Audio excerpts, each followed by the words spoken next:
If you're a lover of all things Apple, well, today was your day as Apple held their annual Worldwide Developers Conference, or WWDC23, and they announced a number of amazing projects. And while I'm not going to cover all of them, I am going to cover some highlights of some of the more interesting items, as well as some of the cool features that are coming to the iOS 17 update.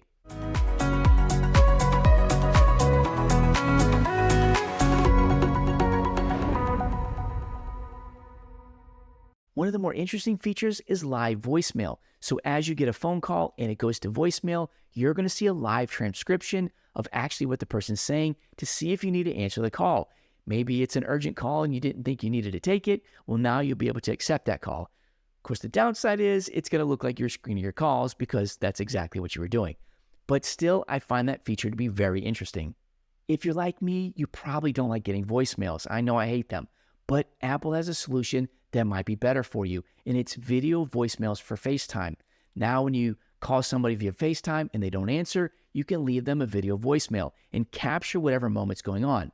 Maybe it's a child's first steps or a cute puppy when you're walking your dog, but whatever it is, you'll be able to capture that moment and send to them so they can watch it later. Another new feature in iOS 17 is standby mode. As long as you're charging your phone and it's turned sideways, this will enable standby mode that has different screen versions, including different clocks and various app notifications. Here's a feature I thought was really interesting in messaging. When somebody leaves you a voice memo, but you're unable to listen to it then, it's going to do a transcription, post it so you can see it, but then it'll also save the audio part so you can listen to it later. And they announced Name Drop, which is an upgrade to AirDrop. So when you bring two phones together, it'll allow you to share your contact card. Now, the best part about this is that you can edit what information you want to share before you send it. Maybe you don't want to give your home address, but you want them to have your email and phone number. Well, you can select that before you share it. Typically, you're typing in somebody's name and number in your phone, or you're having to hand your phone off. This solves that. Another cool part of this with the upgrade to AirDrop is that once you start a larger connection, you can still leave and go somewhere else, and your AirDrop connection will continue and it'll still be secure. That is a huge upgrade. And another cool feature was check-in. You're going on a trip 2 hours away, or you're going for a walk. Well, now you can check in with a friend, and when you arrived at your destination, it's going to go ahead and notify them for you. Now, if you don't make positive progress towards your destination, or there's some sort of delay, it'll ask you, is everything okay, or do we need to add more time?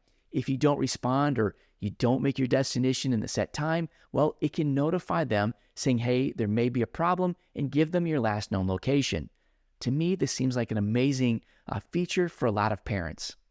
Probably the biggest announcement that was saved for last was Apple Vision Pro. This is their augmented reality spatial operating system that provides you with some sort of sense of physicality. The windows, you can move those around. They will have shadows on the ground. They'll show some depth. They'll react with light in the room. So overall, it's going to make you totally immersive in this environment. Now, this is a form of a computer, but through the demo, it looked somewhere lesser than an iPhone, but much greater than an Apple Watch. Apple's already hard at work trying to bring more entertainment to the Apple Vision Pro.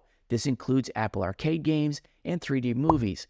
Now, there is going to be a bit of sticker shock here when it launches next year. The Apple Vision Pro, well, it's going to start at $3,499. There is one downfall with the Apple Vision Pro, and that's that it only has a 2-hour battery life. So it's going to make it hard if you wanted to take it traveling somewhere, like flying on an airplane, unless you're able to power it at the actual seat. So that's something that they're probably going to need to work on outside of the price.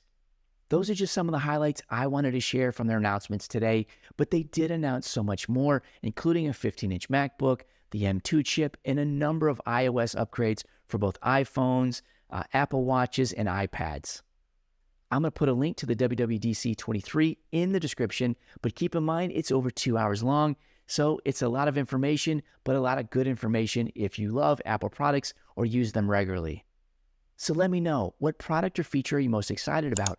And let me know if you're going to get an Apple Vision Pro for $3,500, or if you're going to be like me and maybe just wait a little bit.